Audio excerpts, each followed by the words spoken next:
Welcome everyone, this is Andre's Restart, and today we are talking about a game that Nintendo has been working on for a very long time. It looks like the development cycle for this project will be about as long as the development cycle for Metroid Prime 4, if not longer, maybe more comparable to Tears of the Kingdom, perhaps even beyond that. This is something Nintendo has kept behind closed doors for a while, and I'm not trying to say we don't have any evidence for this game existing outside of rumors.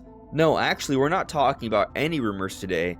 We're just talking about something we've officially known about for a long time, but Nintendo just hasn't been talking about it. And from what we do know of this game, and from what we can figure with what's about to come with Nintendo Switch 2, I think we're in for something that's very exciting and perhaps could be one of the best early Switch 2 titles there will be. But what do we know about this project? Well, that's what we're talking about today. But before going forward, let me point out that we are aiming to reach 50,000 subscribers. So if you do enjoy my content, please subscribe and hit the notification bell, and enjoy the ride as we talk about Nintendo every day.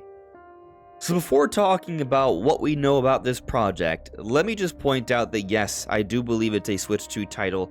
I am making that assumption, but I do feel it's a relatively safe assumption. It's not a project that Nintendo has been listing on their fiscal earnings reports. It hasn't been announced specifically for Nintendo Switch.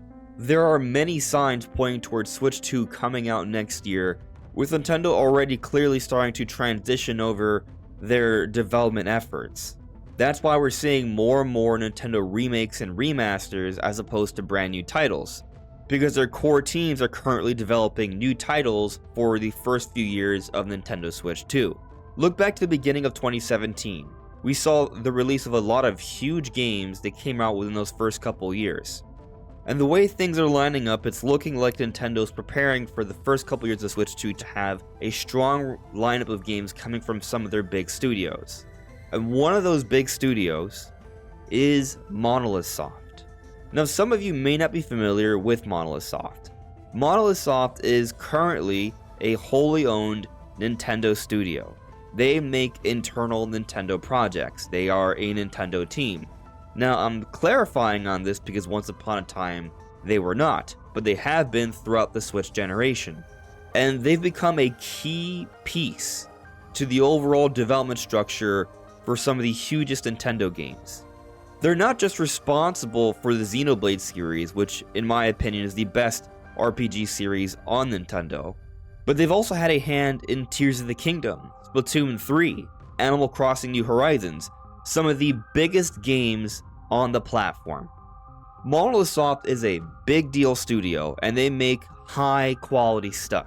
Even if you're not necessarily a fan of the Xenoblade series, one thing is clear.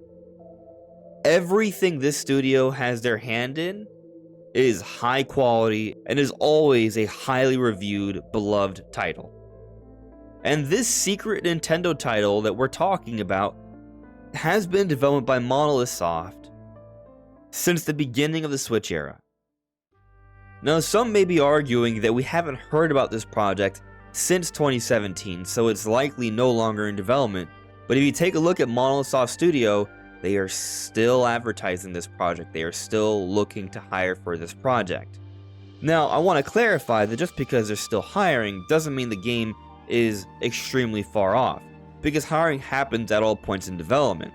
But the point is, the fact that they are still hiring, even now, that bodes well for this game still being in the works. So, what are these hirings about? Well, back in 2017, we got news of these hires, and the details for what Monolithsoft was looking to hire for were very exciting. They were looking for programmers and battle planners. Specifically, those with experience in action games and responsive combat. And that they'll also need an emphasis on responsiveness and enemy AI. And on top of that, they were looking for interest in medieval fantasy and understanding of Western entertainment trends. So there's actually quite a few details here that can give us somewhat of an understanding of what we're looking at with this game. They want talent to work on something that's an action-based game with responsive combat.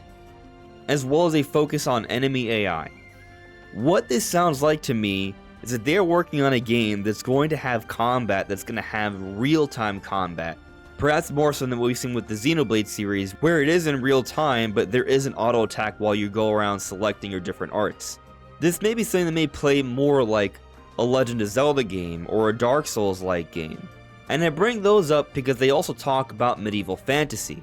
So this may be the kind of game that has a lot of sword fighting involved, and it's about having responsive combat, but also with an enemy AI and intelligence from the non-playable characters that can compete with you, so it might not just be like a basic hack and slash either.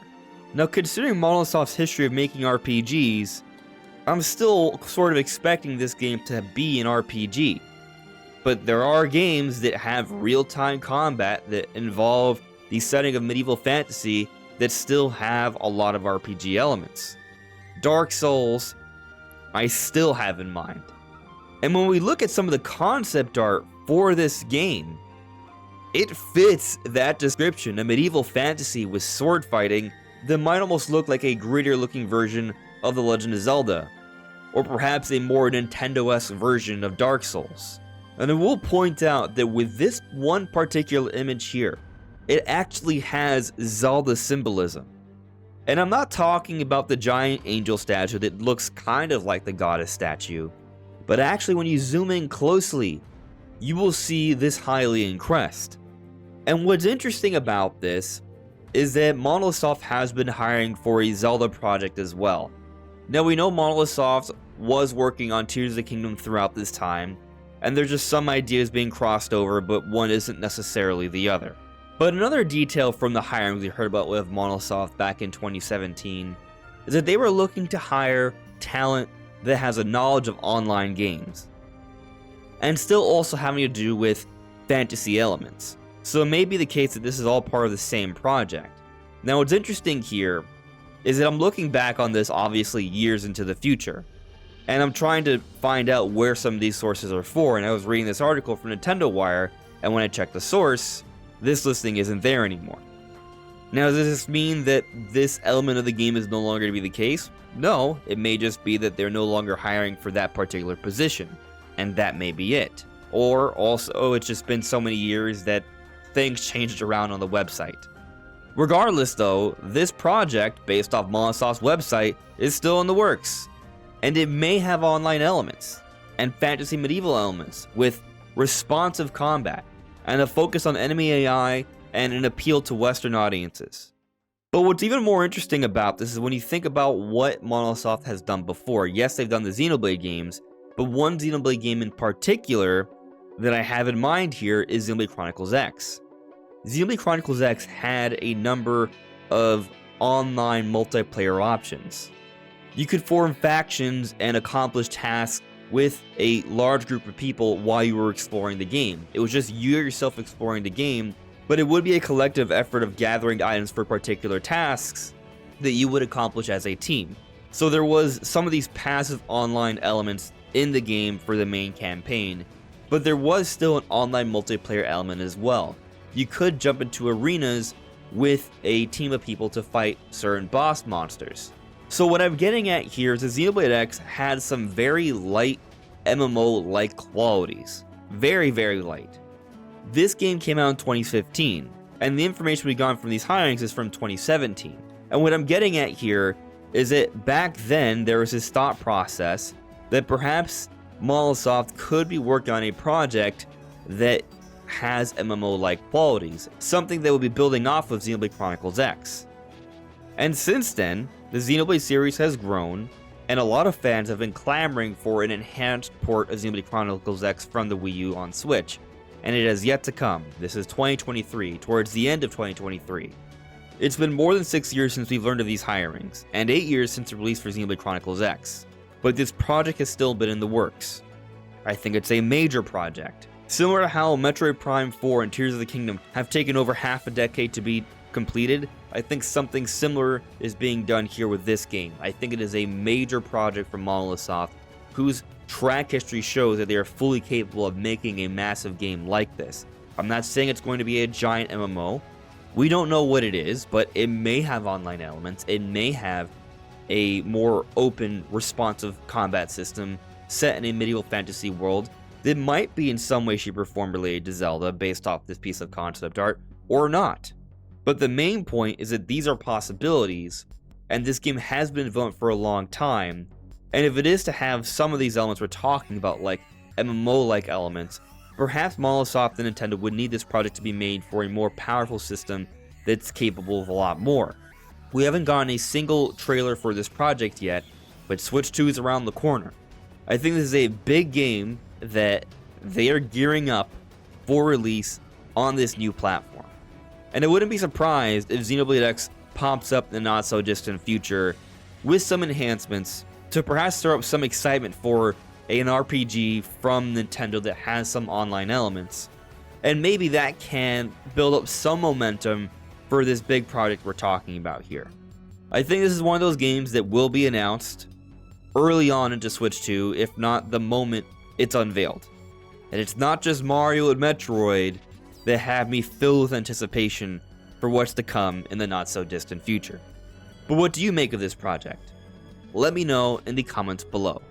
This is Andres Restart. Thank you so much for listening and watching, and I'll see you all really soon. Take care.